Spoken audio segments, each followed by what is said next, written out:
Welcome to my channel concept physics classes. आज मैं बच्चों आपको सिखाऊंगा कि तीन रेजिस्टर जो पैरेलल हैं उसमें करंट का डिस्ट्रीब्यूशन कैसे करते हैं। पिछले लेक्चर में हमने आपको बताया था कि दो पैरेलल रेजिस्टर में करंट का डिस्ट्रीब्यूशन कैसे करते हैं। तो आइए हम ये सीखते हैं कि यहाँ तीन रेजिस्टेंस दिया हुआ है, इसमें हम लोग करंट का डिस्ट्रीब्यूशन कैसे करते हैं। एक जनरल हम लोग सर्किट लेते हैं, फिर एक एग्जांपल्स लेंगे, जैसा पिछली क्लास में भी मैंने पिछले वीडियो में भी मैंने ऐसा ही किया था।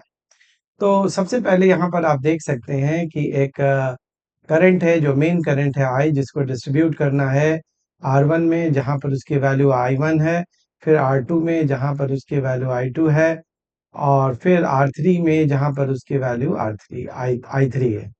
अब यहाँ पर I1 निकालने के लिए क्या करेंगे कि सबसे पहले I1 करंट किसमें है, R1 में है, तो इसको छोड़ देंगे और बाकी जो दो रेजिस्टेंस हैं उनको मल्टीप्लाई कर लेंगे। फिर जितने भी कॉम्बिनेशन बनेंगे दो दो का, उनको हम लोग मल्टीप्लाई करके ऐड करते जाएंगे। जैसे R1 का R2 के साथ कॉम्बिनेशन बनेगा, फिर R2 का R3 के साथ कॉम्बिनेशन बनेगा, प्लस फिर R1 का R3 के साथ कॉम्बिनेशन बनेगा। फिर हम लोग क्या करेंगे कि मेन करंट से मल्टीप्लाई कर देंगे जो कि नोन होगा।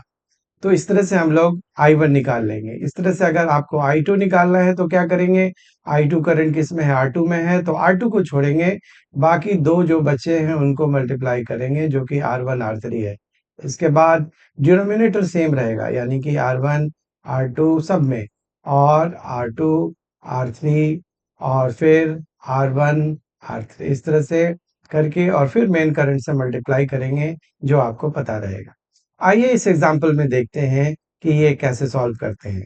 यहाँ पर I का जो वैल्यू है आपको 12 एम्पियर है, I1 निकालना है, और R1 का जो वैल्यू है वो 2 ओम है। तो I1 का जो वैल्यू होगा वो क्या होगा, R1 को यानी कि 2 ओम को छोड़ा तो बाकी 4 इंटू 6 कर लेंगे। बाकी जितने भी कॉम्बिनेशन है उनको मल्टीप्लाई करेंगे। सबसे पहले 2 इंटू क्या करेंगे, 4 करेंगे, फिर क्या करेंगे, हम 4 इंटू 6 करेंगे, फिर क्या करेंगे, 2 इंटू 6 करेंगे।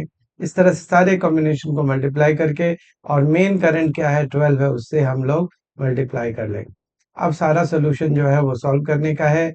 24 है ये, इसके बाद ये 8 हुआ, इसके बाद ये 24 हुआ, और फिर ये कितना हुआ, 12 हुआ, और इंटू कितना हुआ, 12 हुआ।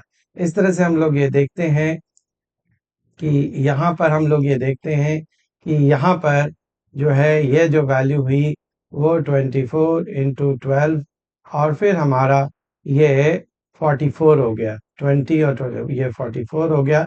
तो इस तरह से हम लोग इसको सॉल्व करके और आंसर निकाल लेते हैं। आप पे छोड़ता हूँ कि आप I2 और I3 की वैल्यू निकाल लीजिए। Thank you. हम लोग अगले लेक्चर में फिर से एक नए सर्किट प्रॉब्लम्स को सॉल्व करेंगे। मेरे चैनल को सब्सक्राइब कर दीजिए और लाइक कर दीजिए। Thank you.